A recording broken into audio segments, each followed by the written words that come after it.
রাজধানীর পল্লবীতে নির্মমভাবে খুন হওয়া শিশু রামিসার পরিবারের সাথে দেখা করে সমবেদনা জানিয়েছেন বাংলাদেশ জামায়াতে ইসলামীর ঢাকা মহানগর উত্তরের আমির মোহাম্মদ সেলিম উদ্দিন। আজ নিহত রামিসার বাসায় গিয়ে শোকার্ত পরিবারের পাশে দাঁড়ান তিনি।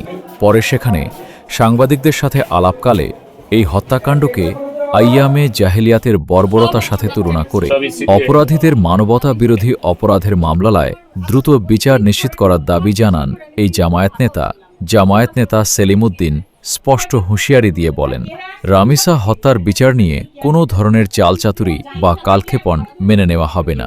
রাষ্ট্রের পক্ষ থেকে একটি নির্দিষ্ট টাইমলাইন তৈরি করে দ্রুততম সময়ে খুনিদের সর্বোচ্চ শাস্তি তথা ফাঁসি কার্যকর করার জোর দাবি জানান তিনি।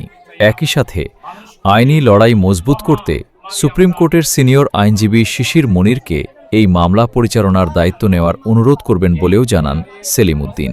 পারলে যারা দায়িত্বে আছেন তাদেরকে সারেন্ডার করে চলে যেতে হবে।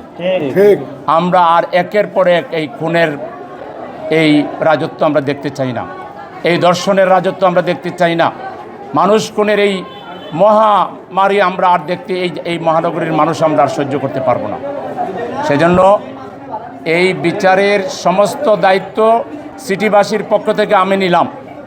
আমি আমাদের শ্রেষ্ঠ আইনজীবী, সুপ্রিম কোর্টের সিনিয়র আইনজীবী, আপনারা আমাদের আইনজীবীদেরকে চিনেন, অ্যাডভোকেট শিশির মনির আছেন, আমি তাকে রিকোয়েস্ট করব এই মামলা পরিচালনার দায়িত্ব নেওয়ার জন্য। আমি এসেছি আমাদের এক মায়ের কান্নাকে সাথে। আমি রামিসা আক্তারের মায়ের সাথে দেখা করেছি। তিনি কিছু খাচ্ছেন না, তার বাবাও কিছু খাচ্ছেন না। যে ঘটনা ঘটেছে এটা অত্যন্ত হৃদয় বিদারক, বর্বর। এটা আইয়ামে জাহিলিয়াতকেও হার মানিয়েছে। আমি প্রথমে বলতে চাই, এই বিল্ডিংয়ের কেয়ারটেকারকেও সরকারকে আইন শৃঙ্খলার আওতায় নিতে হবে। একটা ফ্ল্যাটে 3টা পরিবার, এবং তাও প্রতিবেশী একটা ভদ্র ফ্যামিলি, সেই ফ্যামিলির সাথে এরকম লম্পট, অভদ্র, এরকম মানবতা বিরোধী লোকদেরকে বাসা ভাড়া দিয়ে যে ব্যবসা করছে এখানে, এই পরিবেশ নষ্টের পিছনে প্রথম কারণ কিন্তু এটি।